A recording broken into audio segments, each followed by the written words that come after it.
Good morning, everybody. Welcome to day one, panel one of Docathon. Just to remind you, there are about, 153 other things outside of this panel that we hope you get to sample over the days. Today is First Time Filmmaker Day. I hope you're going to be here all day for every panel because I've worked really hard to put together an amazing lineup today and every day, and this is a great way to kick off with these folks. My name is Edwin Martinez. I am a documentary filmmaker. I actually showed my first film that I directed at NYC. It's important to ground ourselves in understanding where we come from and who we are, and we wanted to share that with you. So my name is Farihah Zaman.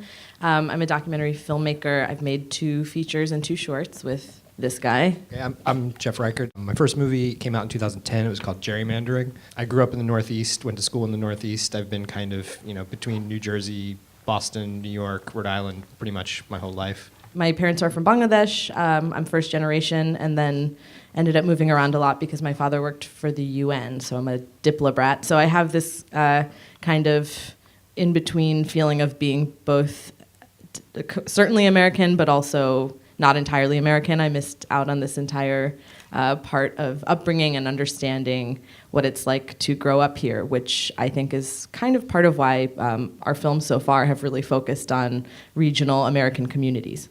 My name is Iyabo Boyd. I work for Chicken and Egg Pictures, which is a film fund for documentary filmmakers supporting women who are doing social issue docs. And we actually are a funder of Remote Area Medical that was co-directed by Farihah and Jeff. The word style is, to me, it's an interesting word, and I feel like style can often be thought of as a kind of blanket that is applied to a movie. You can imagine there's like a look, like a filter, or like a kind of how you hold the camera. And I think we come from a place where the style really sort of speaks to the approach and how you make a film, and there's something more inherent to a style. A style is not something you kind of purchase. It's not the sort of metaphorical equivalent of a plug-in. It comes from the ground up.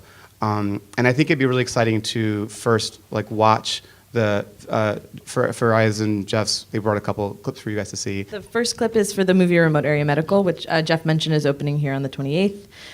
It's about an organization that does free pop-up medical clinics around the country. They actually formed to do them overseas and then realized at some point that our healthcare system is so broken that there's as much need in parts of rural America. So we filmed one clinic in Bristol, Tennessee.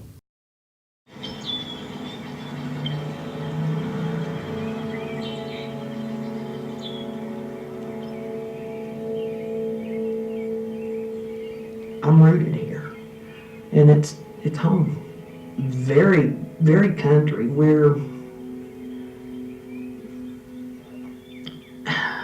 It's a community. We would go out of our way to help anyone.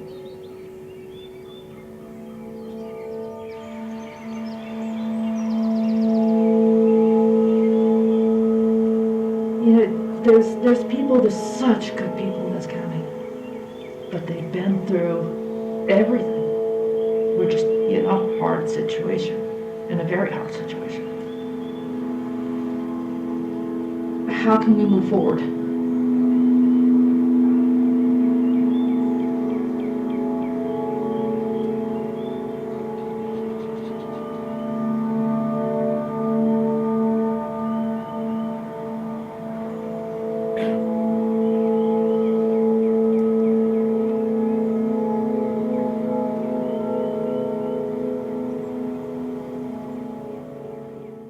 Remote Area Medical starts with the sound of the landscape and the place as we found it there, kind of in the morning. We've become really attracted to the idea of making sure people are really firmly situated in place. We also didn't know. We didn't realize that was something that we were interested in, even though we specifically picked a clinic that was in Appalachia because it's so beautiful. But we thought that it would be a completely observational film. That was our intention going in. And now you see the film starts with these interviews, and it's because we did those simply to get to know people as a way of introducing ourselves to them and understanding them and knowing what to follow.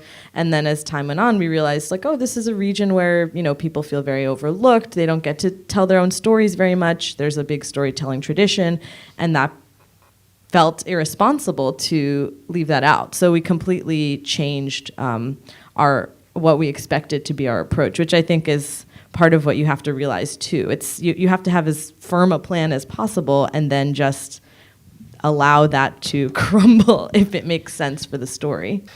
We started shooting interviews maybe 3 or 4 days before the clinic started, and the material seemed really great. But even in the edit, it took us a while to figure out exactly, how that actually was going to work. And same with the sense of place. That's not something that we expected the film to be about at all. I mean, which I guess the lesson there is make sure you film a lot of the environment and the exterior because you never know what you're going to end up using. Like, we built in time to do that, and if we hadn't, it would have been a completely different film. So we did come in saying, let's be totally observational. Let's do the Frederick Wiseman thing. Let's just have a bunch of crews come in and and then we started actually meeting people on the ground and talking to them and realized this is what the movie is actually about. How does that process work for you when you're making what kind of ends up being a fundamental change in this thing that you're trying to make? Being a funder, films come to us usually when they're in some sort of production already or when they're done. And we do a lot of editing work. So we'll watch a film and give feedback, and so it's oftentimes being like, this is not your story, that's your story. This person is not carrying this, or this is really about a place, or it's sort of like rearranging the puzzle pieces to make a different puzzle. Yeah, I mean, Farihah was right. Before we went in making the film, I thought we were making a movie about an organization, how the clinic would be set up and how that would work. There's maybe about 30 seconds in the film that actually show how they set up the clinic, and the rest of it is all about the people who go there, which is sort of where your inclination naturally was. I knew you'd get there. But even so, like when the first assembly of the movie, had no interviews in it whatsoever. It had none of that stuff. It was all verite. And we just sort of felt like it was missing the heart of what the experience was like. Yeah. And then our editor, Sam Pollard, who is the most amazing doc editor ever, and we were very lucky to have him on this film. He came in one day. He said, he emailed us and said, I tried something that's a little strange. It's kind of like a Greek chorus. And so what he had done was he'd gone back to the interviews and found things that really attracted to him and sort of packaged them together at different places in the film. So none of the people that you meet through the interviews become characters in the traditional sense of documentary, in that they have a beginning and a middle and an end. Some of the people in the interviews you see maybe only once, maybe twice, but they all speak to certain themes, and that they're put in different places throughout the film that meet up with what's happening in the actual clinic. So you're pulled out of it for a little bit of for a few seconds, just to get a bit more of the context of the place and what it's like to live there before you're thrust back into the clinic. I mean, I think it can sound a bit frustrating because the idea is, sure, you can map out as much as you want, but it's going to be something else because what you're filming is life. But I think it's you consider your ideas about what you thought you'd be filming as like a first draft. Like, you can't get to where you end up without having those ideas to begin with. So I guess one of the questions you should also ask yourself going in is like, what do I want the relationship to my subjects to be like? When approaching interviews, we found that when people believe you to be a human on the other side of the camera who is interested in them beyond just what is the subject of your film, the material tends to be a lot better. Even though your movie is really special and wonderful and is great and precious to you, you're probably not the only person making that film.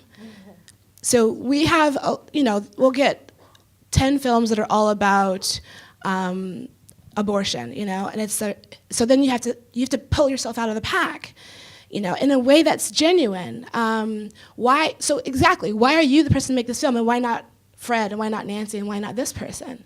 Like, what makes you different? And that also affects how you approach your characters, like you're saying.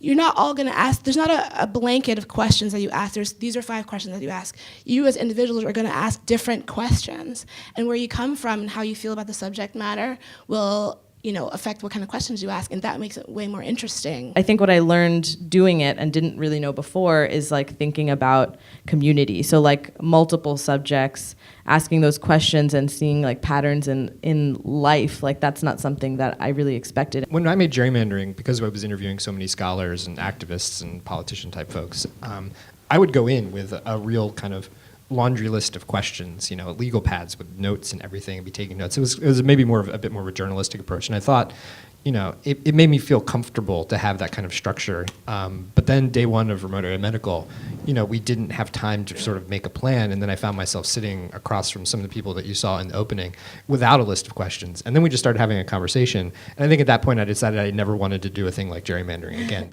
Being able to be a person who could walk into anybody's house, anywhere, and talk to them for a while and get them to share some things, that's, realizing that capacity is kind of powerful.